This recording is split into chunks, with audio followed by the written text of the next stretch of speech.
Hi everyone, my name is Beaudry Ray Allen. My preferred pronouns are she, her, and I welcome you to my presentation, Rethinking Archival Outreach, Trials and Tribulations of Engagement with Archival Materials.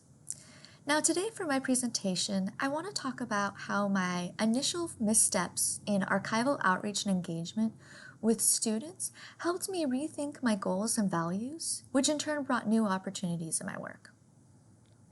No one really ever wants to admit their mistakes or admit that their projects at work were not successful.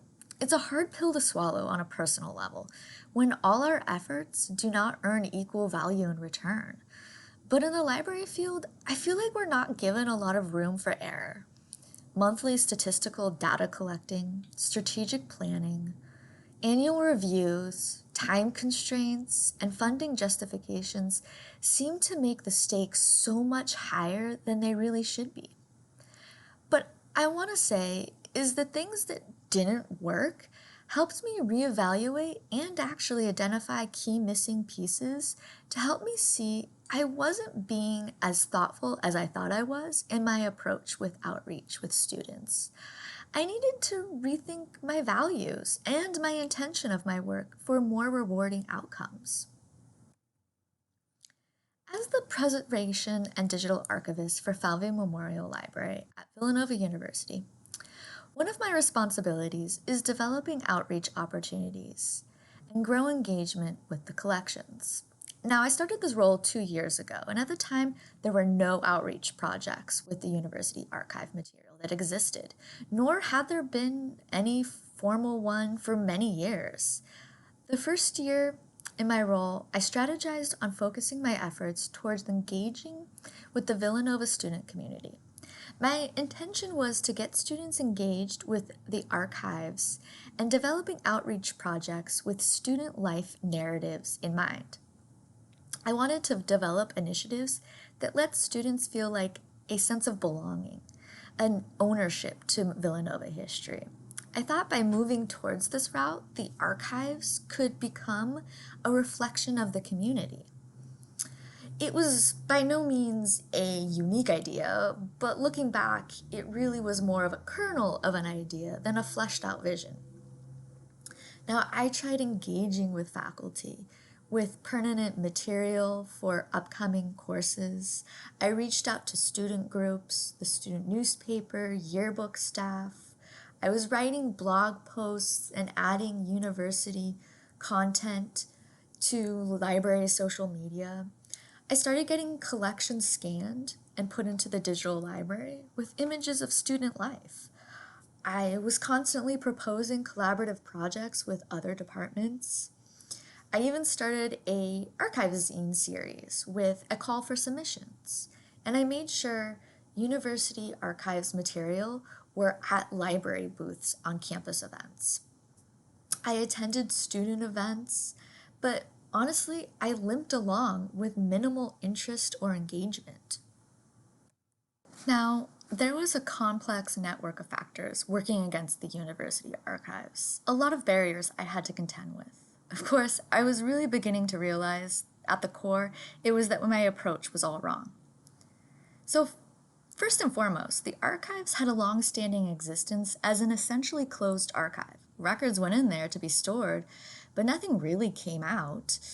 It meant that there was no presence on campus. Students and faculty couldn't comprehend what type of records would be in there, let alone that there was actually a archive on campus. So relationship building to get more of a presence on campus, we all know can't be built overnight. It takes time, patience, and compassion, which was work that needed to be done. And to be honest, most of our collections matched that relationship with campus. And I mean that in terms that our collecting practices really reflected a bygone era. The archive had not evolved from traditional principles of institutional value placed in terms of fiscal, administrative, and legal record collecting. Sort of the postmodern theoretical practices were not implemented, which meant that there was a great divide that was occurring between what the institutional archive possessed and expressed as Villanova history and what was actually the institutional culture. What truly amplified it was when I did get research questions or interest from faculty and students. They heavily focused on asking questions on how students responded to historical moments, what social justice looked like on campus throughout the years.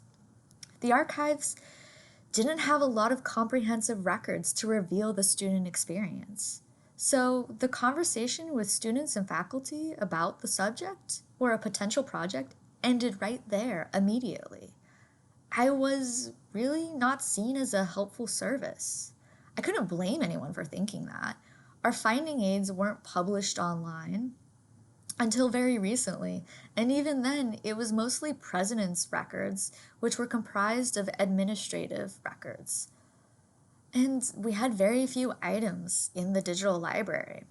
Compounding the issue is the environment of the archives itself.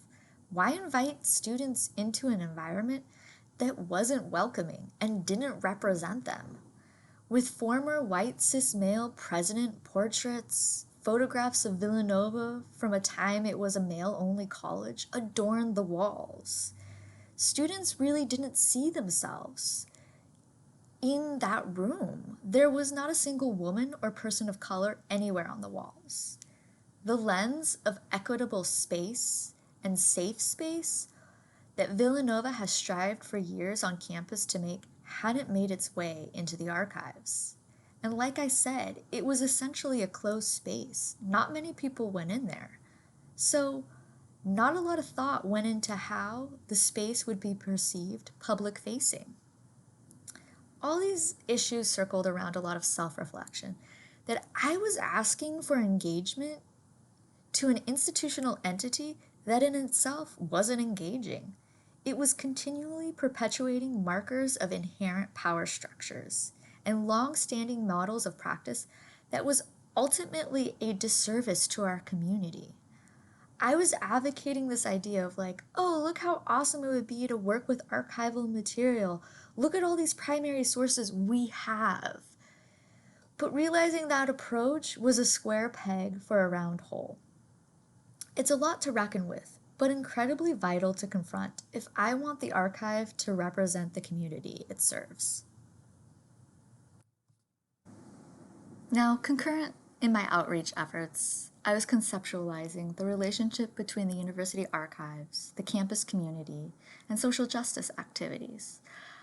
I was rethinking and revising collecting policies and practices to reflect the community experience on campus. I'm heavily influenced by reparative archiving discourse, the growing body of academics and information workers engaging in thoughtful critical analysis and examining how to reconcile past practices with the current demands that we acknowledge outright and provide concrete reconciliation for the archival silences of underrepresented communities from the archives.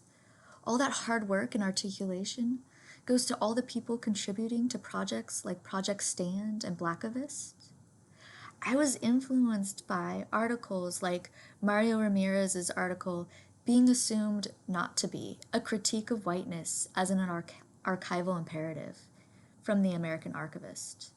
Wendy Duff's and Vern Harris's article, Stories and Names, archival description as narrating records and constructing meaning. I was using the anti-racist description recommendations from the Archives for Black Lives Matters of Philadelphia as a template. I'm extremely influenced by the literature and work around radical empathy and archival practice. These ideas were what I wanted to come to fruition in the archives. I wanted the archives to be a representation of the community. Yet these ideas I was confronting and ruminating on was unintentionally compartmentalized, as these efforts I needed to extend into my outreach and engagement with students. I needed this work to be echoed in my work with students, and I needed to do it thoughtfully and genuinely. The missing piece was I needed to be transparent and acknowledge the gaps and silences with students. The question I posed to myself was, how was I going to transform my outreach efforts with students to be more aligned with the work I was doing in collection development?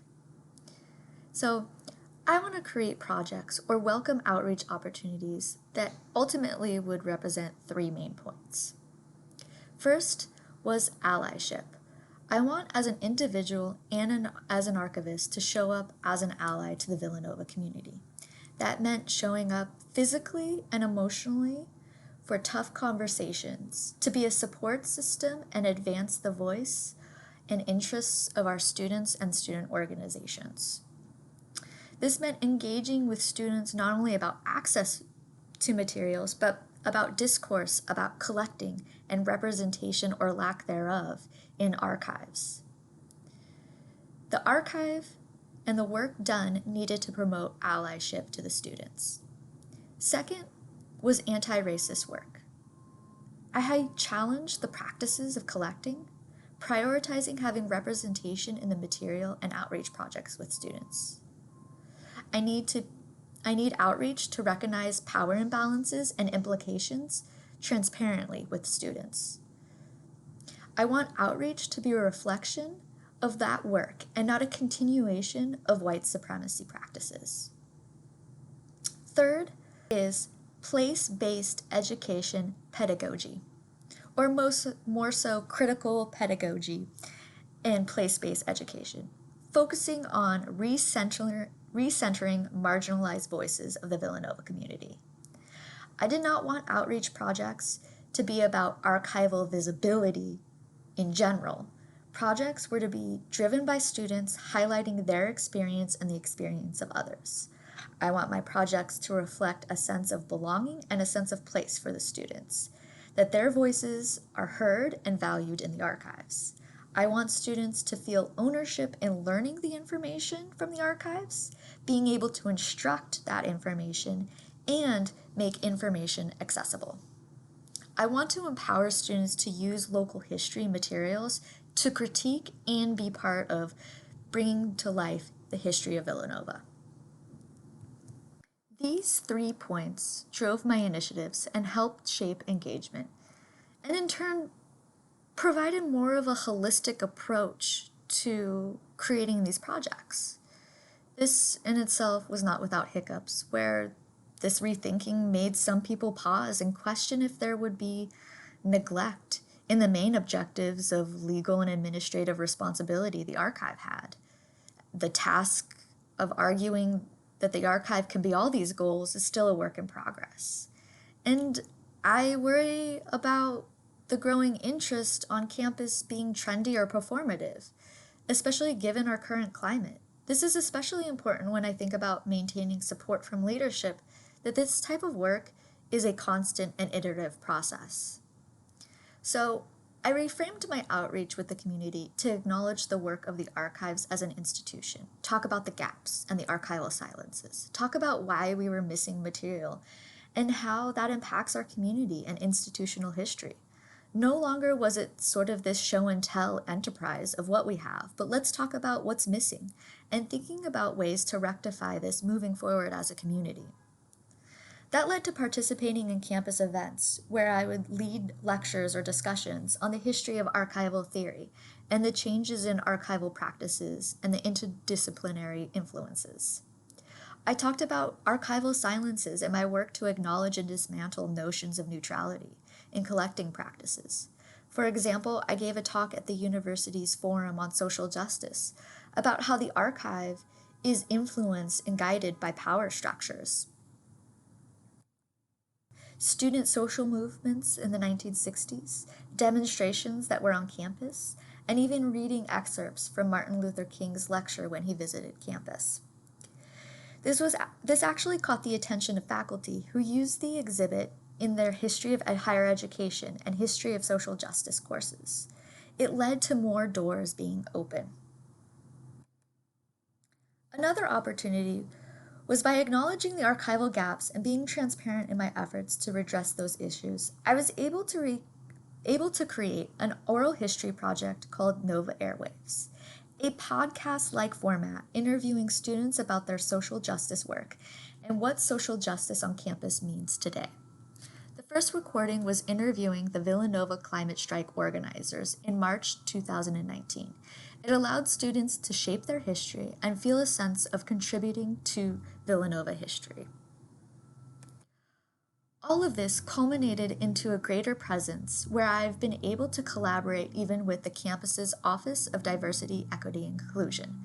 Together, we're working on a project that student leadership ambassadors for the department will conduct oral histories with campus staff and faculty to preserve the voices and experiences of people working on DEI projects during this current political, social, and public health crisis. I trained the students how to interview, record, and edit the work. So there is so much more anti-racist work and work to develop stronger relationships with the community.